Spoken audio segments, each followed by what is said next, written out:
You know what it is. Thanks for tuning in to the Vonte NYC podcast. If you're seeing this right now, that means you have subscribed to my Patreon, or my guest at the time has the video clip and has released it for his own use, or has clips for you to see us on camera. If you don't, you listen to the podcast as normal on streaming services all over. I want to appreciate you and thank you again for tuning in every other week with myself and my guests. Last episode, I told you guys what's going on as far as the photo shoot day. Is still going on November 13th, 2021. We're having an open photo shoot day at a studio. We're having it all day from 12 to 10 p.m. There are different slots. You come, you get 5 digital images. We are having an open bar, 420 friendly. You stay for an hour and a half. It's pretty much like a brunch without the food. Photos in place of that. So again, I just want you guys to come out, get your photos for the holidays. If you already got a ticket, I appreciate you. If not, still got time. Lyrical Flexercise Cypher Volume 6 on the way. It'll be here soon. But that's all I really got for now. I want to get right into my episode, get into my interview with my guest today. Now, this guest, Jersey. Jersey's in the building. What do you want me to address you by today in the interview? Because you got a lot of monikers. You could. It's so I'll address them. So it's kind of like a Biggie Smalls situation where everybody calls Biggie, but he couldn't formally use the name, so on his record system, Notorious B.I.G. Yeah. So everybody could call me Zilla, but when it comes to putting the music out, it's gonna say 2 Geebs. All right, so we got my guy 2 Geebs, aka Zilla F Baby from Jersey in the building. Before I get into him and we start chopping it up, shout out to my guy Sha. For sure. Long time brother of mine. Definitely told me about you a long time ago. Life, everybody's busy, we get to it. But we always circle the block and make sure we get to the business that we need to get to. So I'm glad to have you up here. Should link up when it's posted. Nah, of course, bro. How you feeling, though? I'm good. So your trip over here was pretty calm. We in Brooklyn right now. So how I feel just being out here in my turf? New York is just the way New York is. We New Jersey, so we know how New York is. I mean, I hear it, but I don't really know. Because it be the outsiders who be looking at New York. Oh, New York, wild. I mean, New York ain't nothing but Jersey to us. I feel, because for us, it's like we see Jersey as... Yeah, y'all be trying to look down on us. Not even look down, it's just that the way y'all move towards us. I don't know, maybe it's perception, man. I got a lot of love for Jersey. No, what it is the whole state's looking at each other. But niggas know New York niggas hang out with Jersey niggas. Yeah. It's when the states be looking at each other. You're actually my first Jersey artist on the pod. Really? Everybody else been New York? Everybody been New York. You had Atlanta nigga, right? I had Atlanta. Well, he wasn't on the pod, he was in my cypher. Oh, okay. And I never had no Jersey rappers on my cyphers either. So, hey, might... You got to open the doors. They Jersey rappers too. We got guests in the building with us too. But in today's market, we're gonna get right down to music, and that's what it is. Today's is a very, very hard place to navigate. It seems like sometimes it's a hard place to win. Yeah. Right? What's your driving point into the game as a new artist or newer artist? How are you approaching this? That's a good question. Driving point, approach to the game. My approach to the game, I don't know. It's just, it sounds mad cliche, but just, doing me. Like, I don't really follow too many trends or try to hop on. I'm just doing what I feel. As far as the music, the approach, music industry-wise, I'm still learning myself. I don't have all the tools, but trying to market, promote more, learn trademarking your name and, signing your publishing, starting a BMI deal so you can get your publishing. I even heard you had a billboard too. Nah, I didn't get the billboard yet, but I'm in the works to spilling the beans. We can take this off. I spilled the beans. We're gonna try to put one on 287 before the album come up. All right, say that. So why music? What was the reason that you? Honestly, I don't know. Music just always been around my whole life. It's the thing. And I was always good at writing in school. Like I was always winning poetry contests and essay contests and shit. Yeah. So writing just came about naturally. Came out naturally. The main thing that started me rapping was I used to live in Hillside. Back in my hood, this had to be around like the summer of 2002, 2001. It was a whole D Block versus Dipset summer. Everybody was going crazy and niggas swore up and down Cameron was the best rapper in the world. And I thought to myself, even then at like 10 years old, I was better than Cameron. So that was my main motivation to start rapping. But just always being good with writing and always having music in my life. So you've been like kind of with the music and writing and stuff since you were a kid. When was the first time you realized, all right, I want to be an artist? Cameron, son. When the niggas told me Cameron was the best rapper, I went home. Since then you I went home and really like started writing. I mean, they were corny as fuck. I was like 10 or 11, but that's when I really started like. Those are the fun days of music, though. When you're just like innocent, you can say that's when I really started trying to rap really serious. But I really started taking it serious. I say age 22. Okay, so it was 22. So in that time period that you started to rap from when you started to take it real serious, what was that like for you? Like, were you doing research? Were you just trying to find the sound? What were you doing in that time frame with the music? In that time frame, I was just living and trying to experience and have shit to talk about. My main thing was I don't have no experiences. I need experience to talk about because I keep talking about the same shit over and over, no subject matter. Mm-hmm. But then, yeah, definitely finding my sound. I had to go through a bunch of corny phases where I was making songs that, at the time, I thought they were dope, but I look back at them now, shits were trash. So, yeah, definitely was finding my sound. Do you have peers, like in your early days that were making music with you? Or was it just you were like... Nah, so when I lived in Hillside, we all freestyled and rapped and shit, but nobody took it serious. I moved to Hillsborough, which is more suburban town, for high school. And the kids out there, like, at first, it was a lot of rock artists. A lot of kids were making their own rock bands. In Hillside, we didn't do that. Like, we never really thought we could actually make our own music and put it out. So that inspired me to be like, yo, I started getting with them, like, where y'all record at? And then I started making music. So, no, not to be racist. Them white boys in my high school put me on. They put me on to being able to show me that I could record on my own. So they was definitely an inspiration. So any of them around now, like from back in the day? I don't know. They all doing their own thing. They used to have groups. A lot of them split up. My one nigga Rob, One Lens, is still making beats. Shout out to him. I mean, shout out to all of them, but you know, I done. All right, so growing up, obviously, you want to find your own sound. Cameron is somebody that you want to be better than. Who are people that you looked up to in music, or somebody that you said, you know what, I can be better than Cameron, but I want to sit with these kind of people. I could be as great as these kind of people. Westside Gunn. Everything Westside Gunn is doing, I'm a fan of, because not even just the music. Obviously the music, that's the kind of sound I'm with, that dirty, grimy, authentic hip hop sound. But beyond that, he's really was Rock Marciano, but Westside is bringing this era of like hardcore music back, but on a, like he's got the new school sensibilities with it. He knows how to work a business. So he's somebody I would love to sit down and talk to, pick his brain just about how he just, you know, does everything. Because he's a good leader, the way he put that Griselda movement out there. When Griselda first came out, I was not scared, but I was like, I hope that, you know, today's market can accept. And it's not like water and it's not brushed away because, you know, you see what the sound is like, you see what they push. And that was about like 6 years ago, to see what they at now. And they're older dudes, so it's like... They came in at like 34, Yeah, so your thought is like, all right, you started at this age with this sound, it might be dated for some of the people that are making tunes. Thing, bro, to see where Westside is now, to see what they're all doing today, they on fest, they everywhere. So it's like, it's possible. Benny's like the Buffalo Bills. Yeah, they all doing their thing, man. Conway, everybody, shout out to the whole Griselda movement, man. Like, I'm really like, that goes to, for the people out there too that think it's too late, you know, like when people are like, oh, it's too late, I don't want to rap, I don't want to do anything. Anything is possible at any age. Like, if you could be a rapper at 30 plus years old, like the 2 Chainz and the Griselda, Rick Ross, if you can do all that in your 30s, time is there. You just got to make use of it. That's all I'm gonna say, right? That's all I'm saying. Man. Everybody running their own race at their own pace. No, that's just a because fact. You see somebody else hitting that, you know, oh, they're already there. I can't. Nah, maybe it's just not your time. But keep grinding. You'll get there in your time. As a Jersey artist, and if you could stop moving the chairs, that's so much, me. I'm making too much sound. I don't want to get picked up too much on the mic. It's not. It probably won't. But now in Jersey, do you guys as artists or just creators feel that y'all don't have the support of us over here in the city? Nope, we definitely do not. We definitely do not feel like we had the support of New York. New York don't even look at us like, yo, we should come together because we got the same kind of sound. We need to bring that East Coast, that hard sound back because some of New York's biggest artists sound like Southern artists. Shout out to A$AP Rocky and them. I like all their music. But A$AP don't sound like no New York artist. Maybe he did in the beginning, but not now. Yeah, not now. And the only New York sounds we have Griselda. They holding it down, but a lot of New York artists, if they would just, I don't know, they not getting looked at just like us, and they keep acting like they're better than us.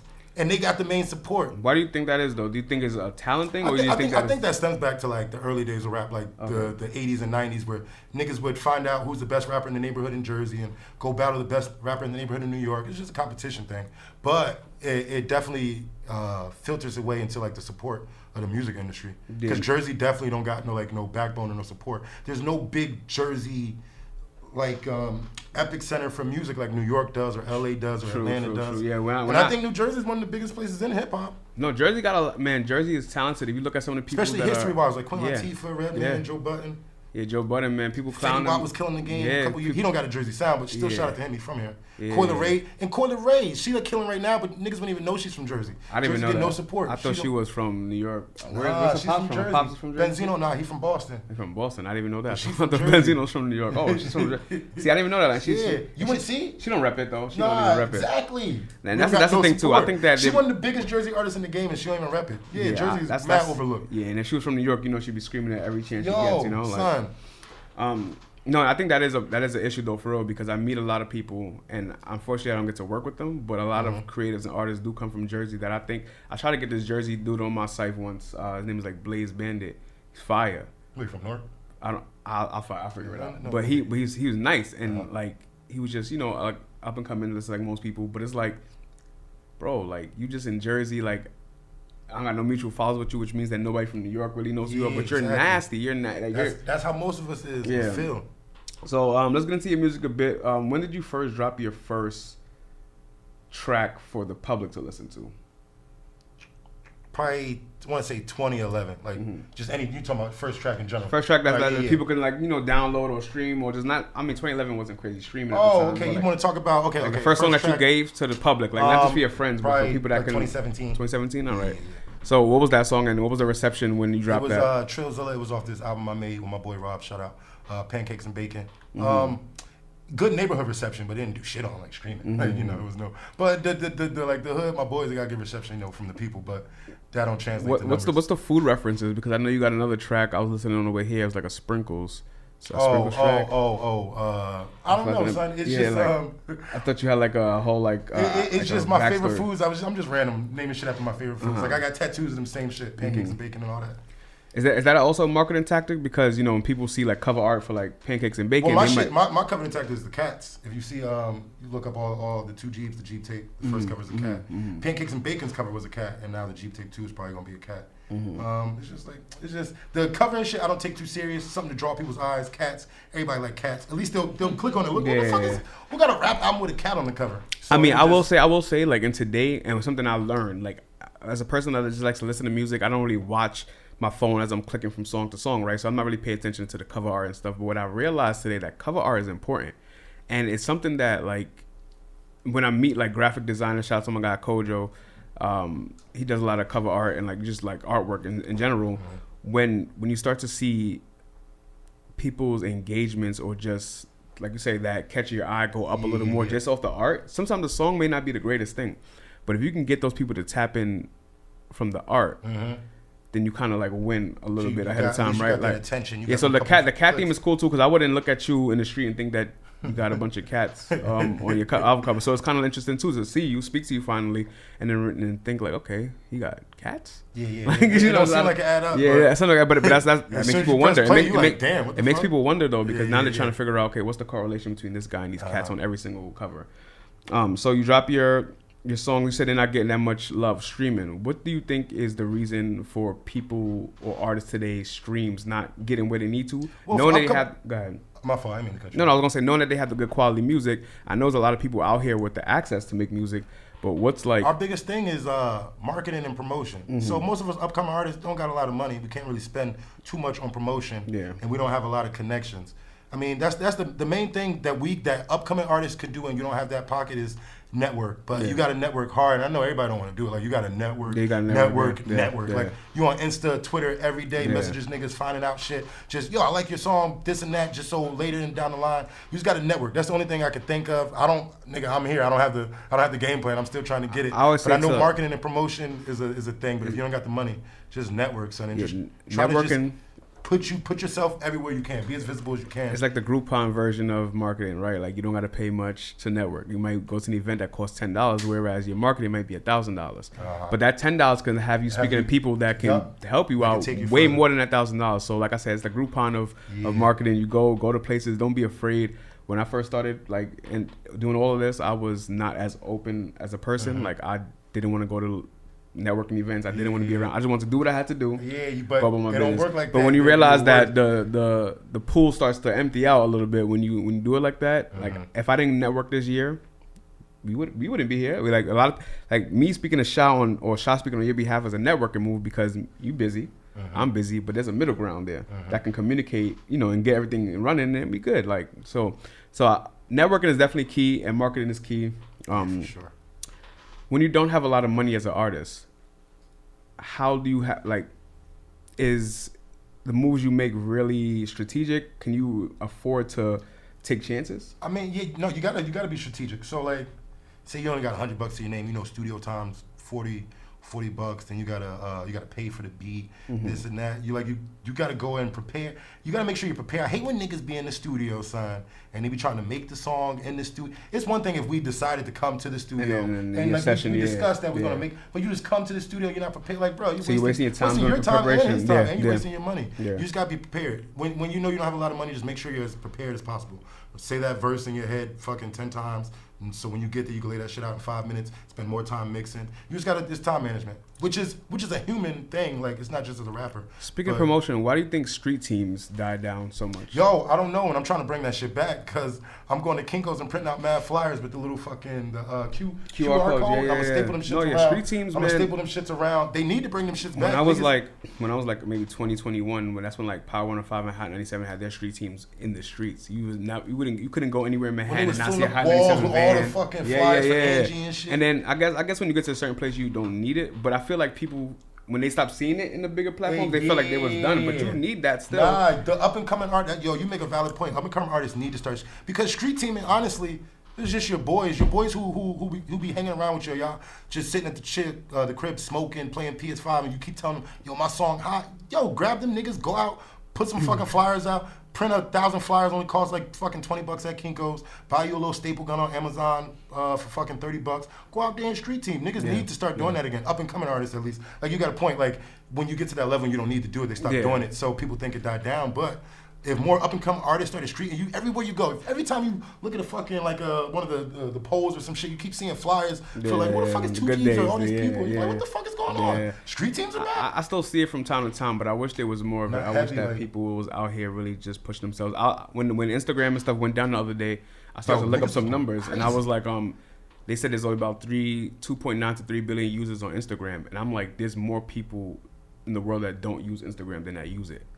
So you can't tell me that being in the streets is obsolete when there's more people in the streets than there are online. More people in real life. Right? So, and then granted, you got out of those 5 billion, you got kids, you got people that just don't care about the music, but you never know until you're out there in the street. Just same way as Instagram. I put a post up, I would think all of my followers would like what I post, but the reality is, some people ain't. But the ones that do like it, you keep doing it because they're going to engage and they're going to keep spreading the word. Yeah. You'll be surprised that there are people out here that I don't want to say want to see you win more than you do, but they really want to see you prosper because they are consumers. Yo, so they know what it's like. I put my music up and like get like 3. It could be just 3 messages from niggas I don't know. They don't know me from a can of paint. They're just like, yo, this shit is fire. Keep going. Yo, that shit means more than like my best friend saying, yo, you shit hot. Like I got my group of guys. I send them everything I do ahead of time. They like it. I mean, of course they're gonna say they like it. I mean, I know it's heat, but of course they're gonna say they like it because my guys. When you get that strangers, but when I got that strangers that tell me that.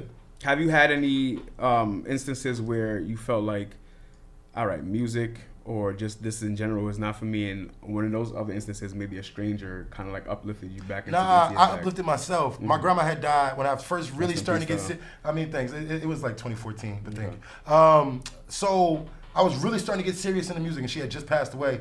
And at that, I was like, yo, there's bigger stuff in life, man. Maybe rapping ain't it.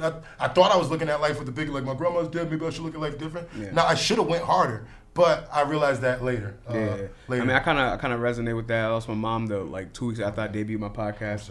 I lost my grandmother the day I dropped the trailer for my first cypher. Damn, I'm sorry, man. So, so that's what I'm saying. I empathize because I know, like, those setbacks really put you in a place, like, because now you think about your next steps. Is my next step going to make me happy? Does it make those people happy? Am I doing it for them? Am I doing it for me? You start to really question what am I the next step. So I just wanted to see if there was any part that, had a... No, that was the biggest. I stopped. My grandma passed away 2014. Yeah, for 3 years. I didn't put out another release until 2017. Yeah, it's like that. And then do you feel like during that... All right, not even for like losses. Do you feel like people taking breaks are detrimental to their art, though, in this game because of how fast-paced we are? Yo, that's like a tricky, because my problem is how fast-paced we are. Okay. So I'll answer the first question. Taking break. It's a 50-50. It could if you have a personal thing, you taking a break to clear your head or get to some creative space that you need to, then yeah. But if you're just taking a break because you're just taking a break, then yeah, that could set you back because shit'll move on along without you. Yeah, but time does not wait. I understand how the game is, and I know it's that way, but I hate it's that way because, yo, you remember when niggas would put out an album, son, like 98, an album would drop. DMX would drop an album or some shit. 1999 and 2000, maybe early 2000, he still has videos coming out and singles from that same album. Yeah. From 98. Yeah, people used to really spend time with music. I miss that era. And I'm like, do people really appreciate music these days if you're fucking... So I personally didn't think Drake's album was, it was less than I expected. It wasn't bad though, but yeah, it wasn't bad. I couldn't form that opinion the day after when everybody was trash. Like I couldn't form that opinion. I get what you're saying. Now, like today, it's been out for a month. I have a valid opinion about it, but niggas just the next day. Oh, yeah, that was me. That was me on Twitter when I was watching everybody talk about the Kanye album. I'm like, bro, the album is hella long. Yeah, how'd y'all finish? This much time hasn't even passed yet since the album been out. And you telling me that this ain't it? I mean, you only heard one song once. Yeah, how could you determine that that's it or not? People like, and that actually puts it that hurts the creativity of the artist. Mm-hmm. So if you're expecting an artist can drop a tape and 3 months later his tape is old, but like, don't you want some different subject matter and more? What can you expect him to rap about if you expect a new album every 3 months? He's not living life. He ain't got shit to rap about. Mm-hmm. So I have a problem with that, but there's nothing I can do about that. That's just the way the game is now. No, that is the way the game is. Wish we could slow it down, but it is what it is. And it's crazy because I think about like music, it's all art, entertainment, right? I always talk about TV shows. When I watched Squid Game recently, the first episode was great. I grabbed my attention. I was in it. But let's say if it wasn't great, would you not continue to watch the show? People like listening to an album. They listen to one song, it may not be great. They say the whole album is trash. You can't call it trash. Exactly. You wouldn't call a show trash if you watch one episode and the rest are great. Like, so I just feel like people, like you said, are not appreciating the music, appreciating the time people are putting into their music. Yeah, I've sat in a lot of studio sessions and I see what you and not you, but like artists go through and what that process is like. And even if the song is about 2.5 minutes, appreciate that. Appreciate somebody took the time to find a beat, express some emotion, or express a message for you to listen to. It's at the end of the day, it's for the consumer's enjoyment. Whether they want to use it for anything. Now, let's talk about today, 2021, and even last year. We hit the pandemic. It got rough. There was no touring. There was no moves. Everybody was locked down. How did you balance yourself throughout that time? Well, I don't tour because I'm an upcoming artist, so that shit didn't affect me. Hey, but let's cut you off. Don't let that deter you. I've been to some concerts with not the biggest names, but they might have like an undercard with some local artists, and those local artists turn the show inside out. I was about to say, let me just have a special guest answer. My man Davila right here could probably answer more because he does shows on the regular. Did Corona hurt you? Were you doing as many shows? No, it did because the Weed Man spot, it slowed shows down a little bit. Corona. The Weed Man spot slowed down shows, but that's why we started doing live stuff. Okay. It wasn't slowing it down too much. Yeah, but we kept going. So I guess the local underground. So you gotta just find your lane and get it how you get it right here. It's still a hustler's game out here. So I was thinking, upcoming artists. Now is our time with all these touring and shit and the big artists. Yo, we should need to flood the streams, nigga. Everybody's at home listening to music. We need to flood the streams. Yeah, I'm a person, and I'm a person who likes visuals when it comes to music. Yeah, so everybody does. What I do is I got my TV on the wall in the crib, and I'll put on I'll find let's say 50 to 100 music videos. They could be independent, mainstream, and I just put them in a playlist. And just let that shit rock for I'm in the crib. I may be doing some work, cause I can look at it, and it brings you back to the time of music. It brings you back to the feel of music. Like I'm not saying you MTV Jams. Yeah, you may not need the visual, but seeing those old visuals, man, I miss music videos like that. How do you approach music content videos? Like how do you approach your I'm about to shoot my first music video today.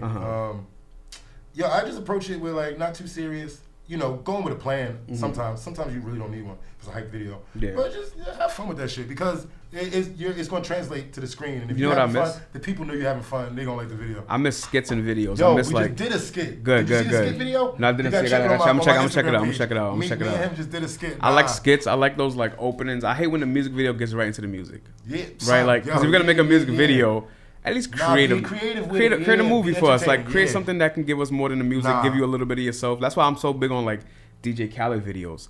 I like DJ Khaled because he gives you, even if it's silly and he just talks. I like fucking the Baby's videos. I never really got into the Baby though. He reminds me of fucking Busta Rhymes, Ludacris, and Missy. His genius is up there with them. But I miss videos like that too when people are going against the grain, like the Busta videos and the Ludacris, Missy. Like they need to do a video versus. They need to do a Busta versus Missy video versus. That would be Busta and Missy can go versus against each other. Period. Yeah, but a video versus that's what I'm saying. Like it'll be good for unless Busta. If they don't do video, they gotta perform. Like I'm talking about, y'all seen Missy perform. Y'all seen Busta. I want to see the theatrics. For a verse. I don't want to see a versus of them just getting up off the couch and performing. Like, it got to be either the videos or them actually having a concert. Yeah. Because other than that'd be dope. A videos one. What So you gonna do this music video now? When are you expecting to drop this? Because we definitely gonna be looking for that.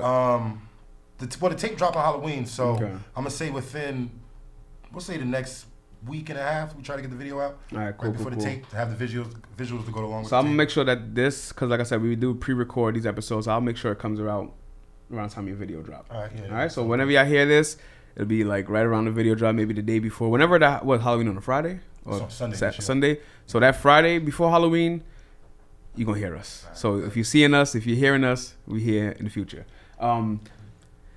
After the video, what are you doing after that? How do you plan to get this video to be it? Because again, as an upcoming artist, you don't really have room for error. You got room for mistakes, but not for error. Yeah. Right? So how do you plan to make this or put you in a better position than you are this year? Well, honestly, I don't know, but all I do know is I don't have any visuals. So this will be the first real visual I have out. So that automatically is going to put me in a better place. And niggas will be able to like go to a song and look at it. Yeah. But, we just going to try to fucking network this shit and push it as hard as we can. Yeah, keep in touch with me too, man, because I got a lot of people in New York that I feel like you'd benefit from. You guys will benefit from each other, like just platforms, people in general. You got a team with you, so guys are solid, you know what I'm saying? There's a lot of people out here. And it's hard to find them because, again, New York is biased. We stick to ourselves. But me, a person like me, my position in this is that I did my share with some mainstream people, and I do my share with underground. I'm trying to be that bridge to get to connect it all. Yeah, we need more if I can, if I can. And if there's more people like me out there, I wish they would get on it because blowing, you the next I'm trying to like I've done work with Breakfast Club. I've done work with Angela. Everybody knows I've done work with Angela E, right? But I'm not gonna be what is it? I don't want to be on because of her. I don't want to be. I'm not anything because of her. I'm because of me. I've done all the work, right? I know her. I've been able to work with her. I'm blessed, right? I learned some of the game. I take some of the blueprint and I use it and I apply it so we can sit here today, right? If I didn't get that type of blueprint or that type of idea, we wouldn't be able to sit down and talk. I would have had the courage to me as an independent media person now coming in and sitting down with other independents. It's hard to get this out there, right? So I do appreciate you for that. Well, I appreciate you for that. Now, of course. So you got your tape dropping Halloween. Halloween, right? Yeah. You got the visuals coming. Now, let's say, for example, 2022, the world goes back to normal, quote unquote normal. We're outside, less restrictions, people a little bit more safe. What do you vision for yourself in a back to normal world? Honestly, my world's still normal, to be honest. I know Corona shut a lot of shit down, and rest in peace to anybody who lost loved ones and all that. Yes. Nothing really ever changed for me, to be honest. My job never closed. World kept ticking. I got real life. I'm, shit don't change just because of Corona for me, at least. My life. You've been sporting the mask. It look like you got the mask on. The mask ain't nothing new to you. So, we're gonna talk about the mask after. Yeah. So nothing really is gonna change. But I mean, I'm gonna try to get on more local. Get on some local shows and come to New York a lot, man. If y'all got time, just pull up to New York, man. New York has like everything all the time. Jersey also, I feel like a reason why Jersey may not be. We ain't got no big scene. No, not a big scene, but I feel like even the people on a lower level are not trying to build that scene. See, us in New York, there's a lot of people that build the scene. You know what I'm saying? A lot of us can't be with the A-listers or whatever, but is that gonna stop us from getting our grind?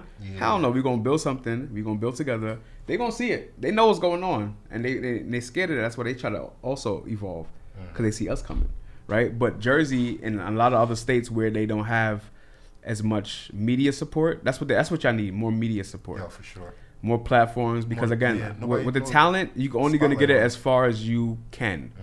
As you possibly can. You need other people on board. That's just anything. I need people I need artists to come up to the pod so my pod can get streams. I can talk every week by myself, right? But is anybody gonna listen to me speak every week? No, right? But if I got a different type of artist or a different type of entertainer here every week, then it's like, all right, maybe we could tap into what's going on with him, right? Talk about the mask, because you came in here, you put the mask on.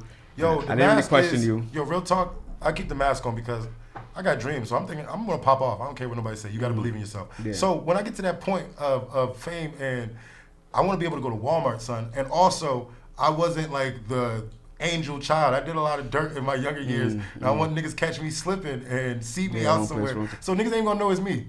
Niggas will know about my voice and what it is, but I just was always keeping a mask on, nigga. It's crazy you say that. You know, did a lot of dirt. I haven't.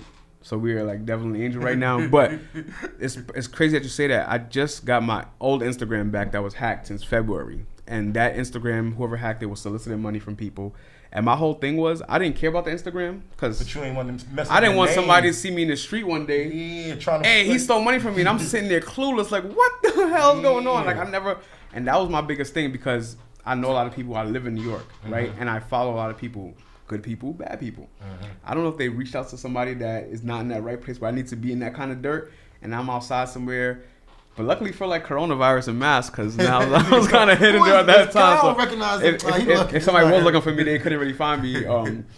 But no, that's an interesting point. Yeah. I want to mention I'm not doing dirt no more. That was an old but the whole like people don't forget. So now I understand her. You know the R&B artist her. Yeah. When she was like she had the glasses on, she was covering her face because she's and she's talented. She could have kept that going, but she didn't have to show her face. Yeah. But people started to realize who she was based off stuff she did prior to. She was on Disney and shit before. Yeah, prior to like niggas didn't know until she did that. And then something happened where it's like, oh, this is Gabby Wilson, blah blah blah blah blah. But it was good for her, you know. She was able to put out bangers, and nobody knew what she looked like. Yeah, it was a main thing. And Eminem had an interview, and he was just like, "Yo, I felt bad." I'm like, "You're Eminem, one of the richest people on the planet, one of the most famous rappers. Nigga doesn't leave the house. Like he can't go anywhere. It just seems so sad. Like he was just, I just stay in my house. I don't go. Like I can't take my kid. Like I have everything brought to me. I'm like, damn, you can't go nowhere. That's why. What's the point of getting to that level if you can't even live a regular life? So, yeah, that's why I always say I don't chase fame, man. I just want my acclaim. Make sure that I speak to the right amount of people in life. Speak to those top dogs. You know what I'm saying? Because I need to walk through the airport, just with no security. I need to be outside. I need to go to the store. Like I've gotten. I spoke about this a couple of episodes ago. Like I've gotten stopped before because maybe somebody that's rapped on my platform, they see me like, oh, you had such and such. That alone is weird, because now it forces a conversation that you don't really want to have. You're a public figure. You're vulnerable now because you don't know how this person really like receives you, and just like it's a whole thing, man. And kudos to those who get stopped. Like I always say, kudos to Justin Bieber and like the Kardashians and all those people. Yeah, because they're super calm about it. Justin Bieber lives in Brooklyn now, bro. I seen him like maybe 2 months ago. I seen that video, yeah, but I seen him like 2 months ago, like by Barclays Center, just walking outside with one security guy far behind, and he's just like nonchalant about it now. And it's like, it's a kid, yeah. So it's like, but I can't do that, man. I can't be. Me neither. Yeah, I just need my peace of mind. I need my peace of mind walking these streets. Sure. Like I just want to create, do what I do, get paid well for what I do, and just live a happy life. That's the goal. Let's say you had to pick something today. Let's say music stopped. There was no such thing as consuming music. Oh, then I'm probably. What are you doing? Kill myself. Really? Yeah. Dead ass. I can't live without music, son. That's not even a joke. I can't. I listen to music 24/7 all day long. Even if I'm not like focusing on it, the way you said you put the videos up, that's me. That's just Amazon is just on all day. The car all day, day. I hear similar answers to that. Even when I'm watching movies, I have music on in the background while I'm watching movies. I can't live without music, son. And I don't like. I know people commit suicide. And I want to be. Yeah, no, we never been sensitive. But I could not live without music. If you told me tomorrow there was no more music, then I don't need to be here either. Well, there goes the answer to my next question. I was going to say, what would you be doing next if you wouldn't be able to create music? And I don't want to get back into you killing yourself. But, that goes to show you how strong. I could live without creating music if music was still around. All right, but if there was no music, let's get to that. If music was still around and you couldn't create music. Honestly, I'll be using the same creativity I use with music for another passion. I don't know what that passion would be, but I don't have like a cliche answer like, oh, I would be a basketball player or anything. No, the same drive and grind I have with music. Whatever my passion would be, if it wasn't music, I would just apply that to that. I don't know what it is. Can't really give you a detailed answer. But I would still be the same nigga. I would still have the same drive and hunger for something else. But if there was no music to listen to, then nah, I can't. Who are two people for your dream verses? Like if you had to see a versus right now. Wu-Tang Clan versus NWA. because both got big group records and both got big solo records with all the artists. And I think those are only two groups that can match with each other. How do you feel about the upcoming one? What is it? Big Daddy Kane? KRS-One. Yo, should have been Big Daddy Kane and Rakim, but I ain't gonna speak on that. But should be good for the old heads. My pop's excited. Yeah, I'm actually excited to see Big Daddy Kane. I'm not gonna lie. KRS-One, I mean, we've seen him a lot since, like, he's been like popping up in hip hop ever since, you know, his inception. But like Big Daddy Kane, you ain't seen him in a minute, so I want to see what that like stage presence is like. That's when I seen him with Cole. I think he had a post with Cole. Like when I seen like Ron, like the Isley brothers on stage. Shit when he tried to jump over his man. Then he gonna try to do a split. It's gonna be bad. It's gonna be bad in this day. But it's like when I seen the Isley brothers for the first time on stage in years. It's like good to see them still be able to do what they do. I'm glad they had that too. Yeah. I'm excited to watch it. My dream verses. I really want to see. I want to see 50 and Ja Rule still. Yo, that would be... Yo, niggas think 50... That's not a landslide. We saw what Ja Rule did to Fat Joe. Seeing what Ja Rule did to Fat Joe, but also... He used up his bag already, though. No, but I'm somebody that always said... Well, when Versus came around, if the songs are played right, Ja Rule can beat 50 Cent. Ja Rule can give him... Because remember, it's 20 songs, and it's all about how you structure them. We seen Fab lose to Jada. And arguably Fab got the bigger hits, right? Arguably, like I mean, Jada is a calculator with that verse shit. He's calculated. So if Ja Rule came and 50 only had 20 and he's playing them a certain way, and Ja Rule was doing it with Fat Joe, it could have been a long night for 50 as well. That one could go either way. Yeah, I still want to see that. Like I mean, I'm not that rich, but yo, I want to speak on Ja Rule for the culture, son. We as a culture deserve Ja Rule an apology. We turned our back on that nigga when 50 Cent came out. Ja Rule gave us years of hits. He never did nothing dirty to nobody, and we all just turned around when 50 Cent came out. Speak for yourself, man. Camera, see that? I'm out here with Ja Rule. This 2015, man. I show my flowers when I see him. Man, pull up on my job. I said, shout out to Ja Rule. Nah, we don't forget, man. Ja Rule was a big part of my childhood. Like I used to bump all those features. Songs with fucking J-Lo and shit. Man, listen, that right there, those songs are really timeless classics. You can play that with your shorty today, and you having a good night. Yeah. You know what I'm saying? Yeah. What's a dream location for you? What's somewhere that you want to perform, that you feel like your sound, your energy? Yo, I want to record an album in Hawaii, and then I want to go perform in... I want to perform, I don't know where, but I would like to perform overseas because, yo, overseas be having a lot of hip-hop love more than in America sometimes, son. You go to Europe and shit and get crazy. Like, underground artists be in Europe doing full tours. Yeah. Before 6ix9ine blew up over here, that's what he did. He was selling out millions over there. Arenas, I would love to tour overseas. Just why to Hawaii to record, though? Huh? Why Hawaii to record? I don't know. I just feel like it's an isolated island. Maybe I don't need to go there, but I've never been there. It seemed like a peaceful, it seemed like it'd be a different atmosphere and vibe. I always record in New Jersey where it's grimy and dirty and dark, and that's the kind of music I make. Maybe if I go to Hawaii, I'd be inspired to make, tap into a different kind of level. Yeah, I just want to know because I'm like, maybe he wants to be in an island, not around anything else, not have access to nothing. Yeah, you could tap into a different level of creativity. Yeah. So when it comes to the grand scheme of artistry, hip hop, rap, do you honestly feel that you have a place in this game? Oh yeah, for sure. For sure. Want to elaborate on that? Like, well, it goes back to Westside opening the doors for people like, for real hip hop, so to say. Not that other shit ain't real hip hop, but it's trendy or whatever. All hip hop, all hip hop is needed. It all has its place. But Griselda has been opening that door for just the more authentic sounding to come back, and I think. I'm not really like a Griselda sound, but I have the sensibilities with my own unique sound, which is why I think there's definitely a place for me, because niggas never heard no shit like your this beat before. selection is also interesting. Like when I listen to your music, the beat selection grabbed my attention a lot, and I don't know what to expect until you start rapping. Like I was on, like I said, whatever you send me, I listen to, and then when it starts, I'm like, all right, maybe he's gonna go in this direction, and then it's like left field, but in a good way, because it's like you showing us that.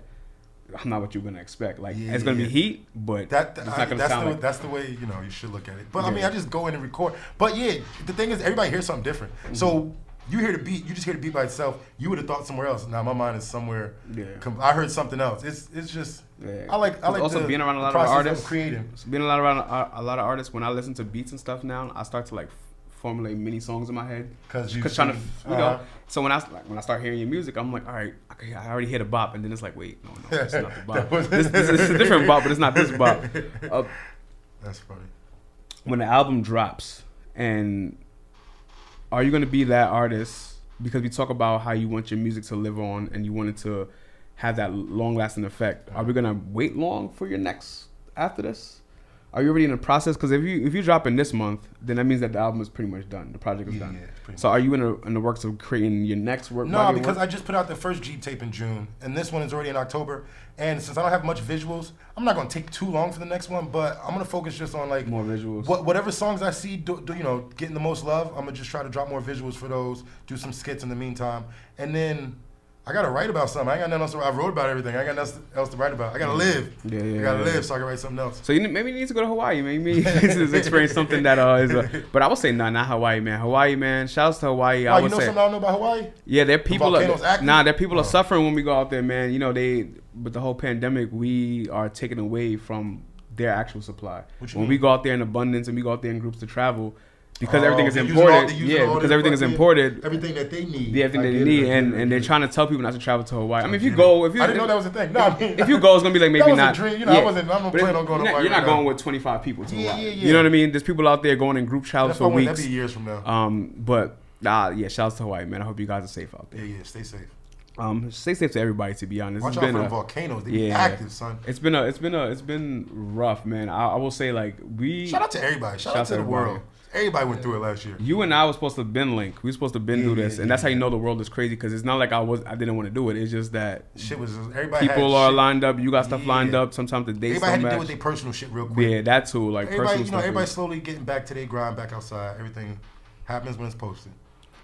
Nah, that's a fact, and I'm ready. I'm ready for what you got next. Like I said, tap in with me, man. We gonna talk for real because I'm ready to be on the next lyrical flexercise. Yeah, come through, bro. And one of the ciphers. We about to do actually in the same studio we sitting in right now across the hall is where we're gonna do the booth. In the booth, we gonna bring back like some Rap City shit. Yeah, like so when I first started it, look, I'm gonna show you right now. When I first, maybe you wasn't following me when I first started it, but when I first started it, I did an IGTV series. And it was all the rappers at a desk type, like a Funk Flex type of joint. But now I want to get in the booth, like big ticket. So we're gonna debut that April 2022. We in the works of that. Oh, I can. You got time. We got time. Yeah, we gonna start filming like January, February. Get that booth popping again. We seen Big Ticket say he's gonna do Rap City, but it was one night only though. Episode before the BT. Yeah, I thought it was gonna be. Gonna bring it back. I was hyped. I was in the crib like, yo, we back. We back. 90s nigga hype. I was like, rap is back, and then it was just a happened for an hour, and I was there. I was pissed off. Yo, that's why you got to be the one to take over. Oh no, listen, we got. That's why when you want something sometimes and you don't see it out there, you gotta do it. You gotta be the one. That's my whole thing. You gotta be the one to create it. That's literally my whole thing. Like with the ciphers in the series in the booth, there's a lot of rappers in our city, in Jersey, and anywhere else. I had rappers from. Rest in peace, Ahmaud Arbery, the one that got shot by the cops. His best friend was on the cipher. Oh, word. He was nice. Flew him up from Georgia because he wanted to get some shit off his chest. Why not? You know what I'm saying? This is the type of platforms we can do. When you own your own stuff, you do what you want. And that's the glory of it. Like, bringing back the booth is going to be fun for me because I grew up watching that. Yeah. So to have my own booth, like I did the series. We was at the table like Funk Flex. That was cool. I do the ciphers. I like BT ciphers. That's cool. But that booth, we're going to have some fun. And I want people like you. I want people that are rappers. Keep your clout at home. We're going to have our big names and all that, but keep that at home, man. Come rap for real. Keep that on your IG. Come rap for real. That's what I'm excited, man. I'm excited to see the video. Too. Yeah, I'm excited to both of them when we get out of here. But I'm excited for what you got. I'm excited to see the video that you got coming up. Yeah. I'm excited to hear all the new music. It's going to be a lot of good things coming. Shouts to Sha again. Sha, you my boy. Yeah, shout out to Sha. I see this nigga 3 times a week, but shout out to him. We got work together? Yeah. Yeah, shout out to Sha. He hates that job, bro. He hates that job. He hates that shit. Job. But no, shout outs to getting the money though, man. The money had to be made, bro. You hear me? For sure. Where can we find you on social media? And where can we find you music? 2 Geebs, one word, TWOGEEBS, everywhere. Insta, SoundCloud, Spotify, Twitter, Apple Music, everywhere. Just 2 Geebs. 2 Geebs, got you. And again, we could expect when you guys get this interview, the video's gonna be out or coming out like in 2 days from this video. Or this interview. If you do see us on video, again, you subscribe to the Patreon. You support me. It's only $7 a month. You pay way less than Netflix fees and all that crap. I got a lot of shouts to my 3 Patreons. I'm gonna even tell you how much I got. Shouts to the 3 folks that want to see me win for real. Shout out to them. I mean, y'all want to see me win, but shouts to the 3 people that actually want to see these interviews. You know, I'm an audio podcast, but the guests have been expressing that they want video for themselves to upload on their own, which I appreciate and I do respect. So you either got the Patreon or you got 2 G's Yeah, full. when we put the video, we're gonna put the Patreon link in the Yes, shit yes. for him. Put the Patreon link. His guys are gonna make sure the video is great on their end for his use. Anything else you want to tell the people before we get out of here? Nigga, Bad Guys back in style and Real Rap is coming back. Halloween, be on the lookout. And We that's are it. here, man. Jersey, 2 Jeeps in the building, aka Zilla F Baby. Y'all know who I am. I am Vonte NYC. Please be there at our photo studio day, November 13th, 2021. We taking pictures all day. Come get you. If you got I don't know, birthdays coming up, if you got a special occasion, you want to send some photos to your family for the holidays, if you want to take some photos, you want to update your portfolio, you want to update your headshots, you got a brand, you want to get some brand photos, whatever you want to do on November 13th, please come and do it. You get an hour and a half.